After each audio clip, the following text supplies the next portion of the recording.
अस्सलाम वालेकुम। नया साल मुबारक जनाब आपको। आज इस साल का आखिरी दिन है और ये साल कौन सा मुझे तो ये भी नहीं याद, शायद 2021 है या 22 है। तो आज इसका आखिरी दिन है, नए साल में हम दाखिल हो रहे हैं। बकरी फार्मिंग के हवाले से अगर बात की जाए तो बकरी फार्मिंग पिछले साल से इस साल काफ़ी बेहतर हो चुकी है।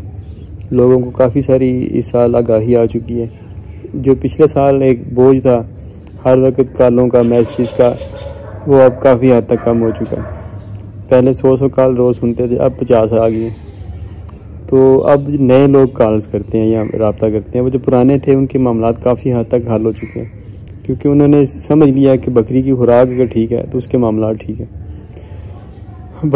जहाँ तक बकरी फार्मिंग के मुस्तकबिल का सवाल है तो अगले साल में हम इसे किस तरह देखते हैं, मैं समझता हूँ कि इसका मुस्तकबिल काफ़ी अब ताबनाक होने जा रहा है पाकिस्तान में, क्योंकि बकरी के मसनूआत पे काम होना शुरू हो गया। मतलब जैसे हमने आगाज़ किया इसका देसी घी बना के इसका आगाज़ किया तो उसमें अच्छा रिस्पांस आया।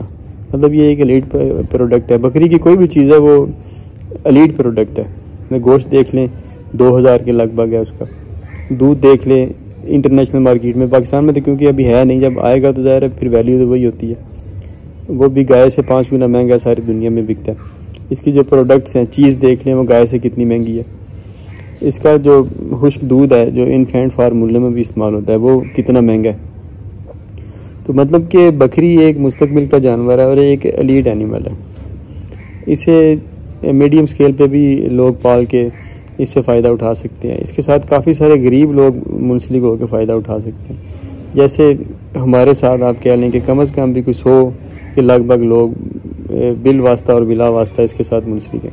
मतलब फार्मिंग के मामलात में, जो प्रोडक्ट्स बनाते हैं उनके मामलात में, फीड बनाते हैं उसके मामलात में। तो मतलब कि जब इंडस्ट्री ग्रो करती है, इंडस्ट्री आगे बढ़ती है, कोई भी चीज़ सनत का दर्जा जब इख्तियार करती है तो उसके साथ बड़े सारे घरों का रिज़्क रोज़ी मुंसलिक हो जाता है।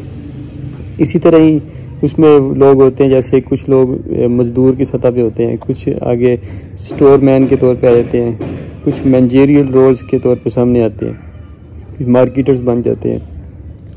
मतलब कि कुछ जब भी कोई इंडस्ट्री बनती है तो उसके साथ इकानमी का, मईशत का पिया चल पड़ता है। तो मुझे बड़ी खुशी होती है जब मैं देखता हूँ कि इतने सारे लोग अभी भी इस मतलब फार्मिंग से जो हमारे साथ मुंसलिक हैं वो उनका रोज़गार चला हुआ है। और आगे जब ये मतलब इसको मज़ीद बढ़ाएंगे तो फिर कितने लोग आगे इसमें काम में लगेंगे। पाकिस्तान में मईशत का जो हालत है आपको पता है, कारोबार दिन ब दिन रूबा जवाल हो रहे हैं। मतलब हमारा जो दूसरे कारोबार है उनमें हमने को 25-30 जो मुलाजिम हैं वो फारिग किए इन दिनों में।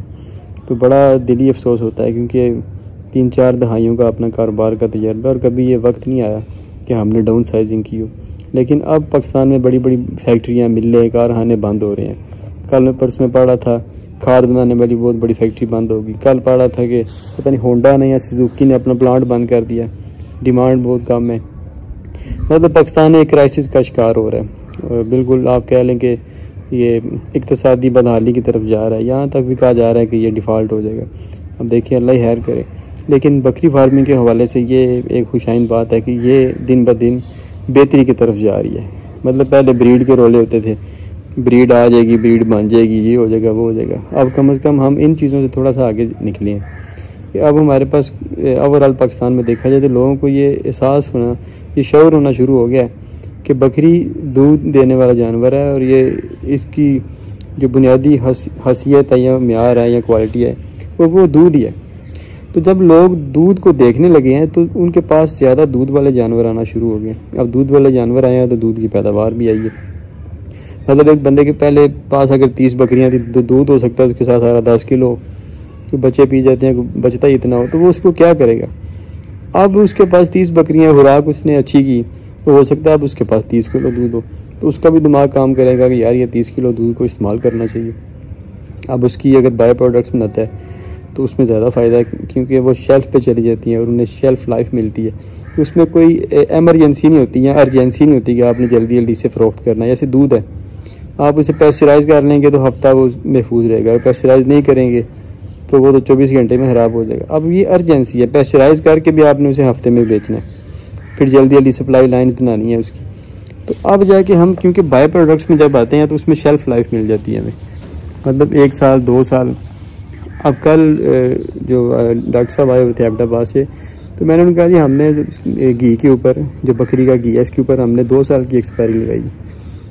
तो वो कहते हैं जी आप इसके ऊपर 50 साल की एक्सपायरी लगाएं, क्योंकि ये तो हालत सीधा ख़राब ही नहीं होती, ये तो बेशक 100 साल भी पड़ी रहे तो इसने जितनी पुरानी होगी उतनी अच्छी होगी। मतलब शेल्फ़ लाइफ मिल गई अब इसको। बेशक इसकी प्रोडक्ट वैल्यू ज़्यादा है, लेकिन हमने अर्जेंसी कोई नहीं कि जल्दी जल्दी सेल करनी है वरना ख़राब हो जाएगी। शेल्फ़ पे रख दी, सुपर स्टोर्स पे रख दी, तो पैकिंग छोटी बड़ी कर ली, तो उसमें यह है कि कस्टमर आते रहते हैं, कोई ना आपकी सेल होती रहती है, आप अपने एरिया को बढ़ा देते हैं। तो इसमें मतलब कि ये जो हम बाई प्रोडक्ट्स में बकरियों में आगे आएंगे, पाकिस्तान में इसका जो आगे ट्रेंड आने वाला है, तो इंशाल्लाह उसमें शेल्फ़ लाइफ मिलेगी प्रोडक्ट्स को। आपको शेल्फ़ पे बकरियों की मुख्तलिफ मसनूआत पड़ी हुई मिलेंगी, एक्सपायरीज उनमें आम तो चीज़ देखें, अब जितनी पुरानी चीज़ होगी उतनी वो महंगी हो जाएगी। मतलब आपने बकरी के दूध की चीज़ बनाई और उसी शेल्फ़ पे पहुँचा दिया, तो उसमें ये कोई नहीं है एक्सपायरी, वो जितनी पुरानी होगी उतनी अच्छी होगी। अब मैंने नेट पे देख रहा था, इतनी पुरानी चीज़ है और वो यकीन करें 2-2 लाख रुपए किलो तक भी कुछ चीज़ ऐसी हैं वो बिकती हैं। 50,000 लाख वाली चीज़ तो आम है, जो सालों पड़ी रहती हैं वहाँ पे, क्या फर्मेंटेशन होती रहती है उनकी, वो बड़ा उनमें टेस्ट बन जाता है। पता नहीं क्या होता है, हमारे यहाँ पे तो इतना इस्तेमाल नहीं है इसका, तो लेकिन यह है कि वो जो जब ये पुरानी चीज़ें होती हैं तो ये महंगी हो जाती हैं। तो इस साल की खुशाइंद बात जो नज़र आ रही है आगे, कि अब हम बकरी के उस तस्वर से थोड़ा सा आगे आए हैं जिस पे कुछ साल पहले थे। मतलब पहले तो ये तस्वर था कि टैडी बकरी पालें, बच्चे देती है, गोश्त पे काम करें। अब वो तस्वर कम होता जा रहा है। फिर लोगों के दिल में ये ख्याल आया कि अच्छी बकरी पाल लें जो थोड़े बड़े कद की हो। टैडी से काफ़ी लोग निकल गया, मैंने नहीं देखा कि कुछ लोग टैडी की बात करते हैं। तो बड़ी बकरी पे आ गए। अब बड़ी बकरी पे आ के भी उन्होंने जब उन्हें अच्छी खुराक दी तो उन्होंने महसूस किया तो आमदन तो है ही नहीं। अब यकीन करें 200 रुपया बकरी रोज़ खाए तो लोगों को महंगा महसूस होता है। वो कहते हैं कि बच्चे का क्या 200 खिला। वो क्यों? क्योंकि वो दूध के पे काम नहीं करना चाह रहे अभी भी। दूध में काम करना मुश्किल है। आप उसको यहाँ तो उसकी मसनूआत बनानी पड़ेंगी, यहाँ अगर आपके पास बराह रास्त दूध है तो उसकी सप्लाई चेंज बनानी पड़ेंगी, और उसके लिए आपको बकरियों पे बड़ा खर्चा करना पड़ेगा, क्योंकि 10-20 बकरियाँ रख के तो नहीं आप ये काम कर सकते। उसके लिए आपको फिर सैकड़ों बकरियाँ पे जाना पड़ेगा, फिर ही आप सप्लाई सारे साल दे सकेंगे। वो लोग काम करना नहीं चाहते। बकरी 200 भी खाए कहते हैं बचेगा क्या। तो सिर्फ ये है कि हम आज भी हैं उसी सोच के ऊपर ही जो टैडी वाली सोच थी, जो गोश्त वाली सोच थी, लेकिन थोड़ा सा हमने बकरी का म्यार अच्छा कर लिया। अब हमने अपनी सोच को भी बेहतर करना है इस साल, कि हमने टैडी से निकले तो बड़ी बकरियों पे आ गया, लेकिन गोश्त वाली सोच हमारे अंदर से नहीं निकली। बकरी बुनियादी तौर पर डेयरी एनिमल है, दूध देने वाला जानवर है। हम इसे दूध की नज़र से देखेंगे तो हम कामयाब होंगे। देखिए, हम अगर गाय लेने जाते हैं, एक गाय जितनी भी खूबसूरत हो, वो अगर दूध 10 किलो देती है, और एक गाय किसी काम की ना हो, वो दूध 30 किलो देती हो, तो हम वो जो 30 किलो दूध देती है वो बदसूरत होगी लेकिन महंगी होगी, क्योंकि उसकी वैल्यू दूध के हिसाब से लगेगी और हम वही खरीदेंगे। अगर हम अच्छा दूध लेना चाहते हैं, जो सस्ती होगी वो 10 किलो वाली, लेकिन वो बहुत ज़्यादा खूबसूरत होगी, हम वो कभी नहीं लेंगे, क्योंकि हमारा मकसद ही नहीं है वो जानवर लेना। हमारा मकसद तो दूध है। हमने तो ये देखना है कि शाम को जब दूध निकालेंगे तो कितने का बिकेगा। तो बकरी को जब हम इस नज़र से देखेंगे तो हमारी कामयाबी फिर हमसे ज़्यादा फासले पे नहीं रहेगी। फिर हम कहेंगे यार 200 रुपया बकरी खाती है तो ये कहीं पे कुछ गलत हो रहा है। बकरी को तो 400 खाना चाहिए, क्योंकि 200 खा के और इतनी पैदावार दे रही है, कैसे मुमकिन है? इसे तो 800 रुपया खाना चाहिए, इतनी पैदावार दे रही है। तो सिर्फ और सिर्फ अब थोड़ी सी सोच बदलने की ज़रूरत है। पाकिस्तान में इस पर काम होना शुरू हो रहा है। अब लोगों का जहन माइंडसेट चेंज हो रहा है। लोग समझ रहे हैं कि बकरी दूध का जानवर है।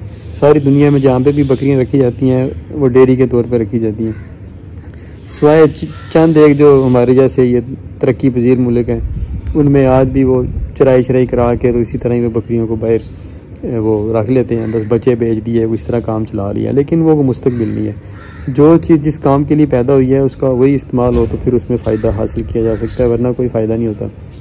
तो इसलिए आने वाला जो साल है, ये महसूस हो रहा है इस साल में कि इस साल में बेहतरी आएगी। बकरी फार्मिंग के हवाले से अब लोगों में ये शऊर आना शुरू हो गया कि इसकी जो मसनूआत हैं, इसका जो दूध है और जितनी भी इसकी बाई प्रोडक्ट्स हैं, उनमें अफादियत है, उनमें फ़ायदा है। पुराने दौर के हकीमों से लेके आज तक के जो अक्लमंद डॉक्टर हैं या तजर्बाकार सियाने डॉक्टर हैं, हकीम हैं, आज भी वो हमेशा बकरी का दूध कहेंगे उसको, जो मरीज़ होता है उसको साथ उसे हो सकता है हकीम साहब एक हाजमे की पुड़िया दे दें और साथ कहीं बकरी के दूध के साथ ये दवाई खानी है, आप ठीक हो जाएंगे। अब बुनियादी तौर पे हो सकता है वो हाजमे वाली पुड़िया हो, शिफा बकरी के दूध में हो, तो बंदा समझता है कि ये हकीम साहब की पुड़िया में शिफा है। तो इसलिए बजाय इसके कि हम हकीम साहब के पास जाके उनसे वो 1000 रुपये की पुड़िया लें हाजमे वाली और वो फिर बकरी के दूध के साथ खाएं, तो हम बराह रास्त ही अगर बकरी के दूध पीना शुरू कर दें, उसकी मसनूआत शुरू कर दें, तो मैं समझता हूँ कि हमें हकीम साहब के पास जाने की ज़रूरत ही नहीं पड़ेगी। तो इसलिए अब रवायात बदल रही हैं, बंदों का जहन बदल रहा है। ये बकरी एक एलीट एनिमल है, रखेगा इसे गरीब इससे मुंसलिक रहेगा, गरीब का रोज़गार चलेगा, गरीब को नौकरी मिलेगी, जो पढ़ा लिखा गरीब होगा उसे अच्छी नौकरी मिलेगी। हज़ारों गरीब जो है इन कामों से मुंसलिक होकर अपने माशी मामलात को बेहतर करेंगे। इंडस्ट्रियलिस्ट, सनतकार, इस सरमायाकार इसमें आएगा, वो अच्छे पैमाने पे बड़े बड़े फार्म बनाएगा, इसके दूध की प्रोसेसिंग होगी, हम एक्सपोर्ट करेंगे। हमें इस तरह सोचना चाहिए। हम इस तरह अगर सोचे रहेंगे कि गरीब की गाय है, गरीब का जानवर है, इसको गरीब की पहुंच से दूर कर दिया, ऐसा कर दिया, वैसा कर दिया। देखिए कौमें इस तरह नहीं सोचती। कौमें गरीब गुर्बत का तो अपने ऊपर लेबल लगने ही नहीं देती। वो अगर उन्हें किया ना तो गरीब है तो वो बेइज्जती महसूस करते हैं, और हम अपने आप को गरीब कहलवा के तो मस्कीन बनते हैं। तो ये थोड़ी सी बात समझने वाली है कि ये बेइज्जती होती है, मस्कीनियत नहीं होती। आप क्यों गरीब हैं? देखिए अगर आप, इसका एक कौल है कि अगर आप गरीब पैदा होते हैं तो आपका कसूर नहीं, लेकिन अगर आप गरीब मरते हैं तो आपका कसूर है। तो इसलिए ये कहना कि ये गरीब के पहुंच से दूर हो गया, हम नहीं खरीद सकते, हम गरीब हैं, ये शर्मिंदगी वाली बात है। इस तरह की बातें नहीं करनी चाहिए। बात, जो भी प्रोडक्ट है दुनिया में, जो भी चीज़ है, उसकी वैल्यू को महसूस करें। इंटरनेशनल मार्केट में जो वैल्यू होती है उसकी ओवरऑल वही वैल्यू होती है। ये लहदा बात आप देखें, अगर सोमालिया में हीरा निकल आएगा बड़ा कीमती, सोमालिया गरीब मुल्क है, अब अगर वहाँ पे हीरे का कोई ख़रीदार नहीं तो इसका क्या मतलब है कि हीरे की कोई कीमत नहीं। या हीरा अगर वहाँ पे बंदा एक कहता है जी ये 10,000 का है, तो क्या वो 10,000 का हो जाएगा?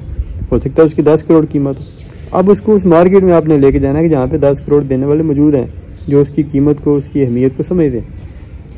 तो इसलिए आज की जो हमारी वीडियो है ये बकरी फार्मिंग के मुस्तकबिल के हवाले से जो हम महसूस करते हैं कि वो एक रोशन मुस्तकबिल है बकरी फार्मिंग का। अवेयरनेस पाकिस्तान में लोगों में आ चुकी है।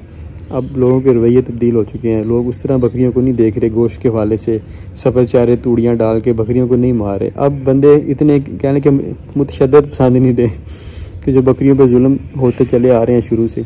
अब बंदे जो है ना वो, सॉरी बकरे कह रहे हैं, बंदे जो है ना वो फार्मिंग को समझ रहे हैं, फार्मिंग के एहसास को समझने की कोशिश कर रहे हैं। और जब बंदा इस तरह महसूस करना शुरू कर देता है ना किसी चीज़ की एहसास को, तो फिर वो कामयाबी की तरफ उसका सफ़र शुरू हो जाता है। तो अब इसका जो है मुस्तकबिल जो है रोशन नज़र आ रहा है पाकिस्तान में बकरी फार्मिंग का, क्योंकि बकरी फार्मिंग डेयरी की तरफ कन्वर्ट हो रही है। यानी कि जिस काम के लिए, जिस मकसद के लिए कुदरत ने बकरी को बनाया, उसकी तरफ ये सेक्टर जो है ये जा रहा है। तो ये मैं समझता हूँ कि ये एक खुशाइंद बात है। 2000 पता नहीं आगे कौन सा आने वाला है, मुझे याद नहीं। तो उसमें उम्मीद की जा सकती है कि ये साल बकरी फार्मिंग के लिए कुछ नई चीज़ें सामने लेके आएगा। इसमें इसकी हकीकी सनत की बुनियाद रखी जाएगी। और उससे अगला साल इंशाल्लाह मुझे उम्मीद है कि आपको मार्केट में स्टोर्स पे, सुपर स्टोर्स की मैं बात कर रहा हूँ, वहाँ पे आपको इसकी मसनूआत जो है वो नज़र आना शुरू हो जाएंगी। तो 2-3 साल में आप ये भी देखेंगे कि पाकिस्तान में छोटे लेवल पे 50, 100, 200 ये छोटे लेवल के फार्म ही होते हैं। तो इतने मिकदार में आपको बकरी के फार्म भी नज़र आना शुरू हो जाएंगे, जहाँ पे दूध पे काम शुरू हो जाएगा, दूध की तरसील शुरू हो जाएगी, दूध के प्रोसेसिंग प्लांट लगना शुरू हो जाएंगे। तो इंशाल्लाह पाकिस्तान में भी इसकी मार्केट बनेगी। यहाँ पे भी लाखों करोड़ों लाखों लोग अमीर हैं जो बर्दाश्त करें, आसानी से ये दूध पी सकते हैं, इसकी मसनूआत ले सकते हैं। इंटरनेशनल मार्केट में बड़ी डिमांड है, हम एक्सपोर्ट करके करोड़ों अरबों डॉलर कमा सकते हैं। तो ये थी हमारी आज की वीडियो। उम्मीद है कि बकरी फार्मिंग के सफ़र में आप भी जो सोचते हैं कि बकरी को किस तरह होना चाहिए, वो आप भी अपनी सोच में बेहतरी लेके आएंगे और इसको डेयरी एनिमल के तौर पे देखेंगे और इसको इसी तरह लेके चलेंगे, ताकि आपको कभी ये महसूस ना हो कि ये 200 खाती है तो बचेगा क्या। आप ये कहेंगे यार ये तो ये कुछ भी नहीं खाती और इतना ज़्यादा दे जाती है। इसमें आपको इतनी अफादियत और इतना फ़ायदा नज़र आएगा अगर आप इसके दूध पर काम करना शुरू कर देंगे। जी हमें रखें दुआ में याद। अल्लाह हाफिज़।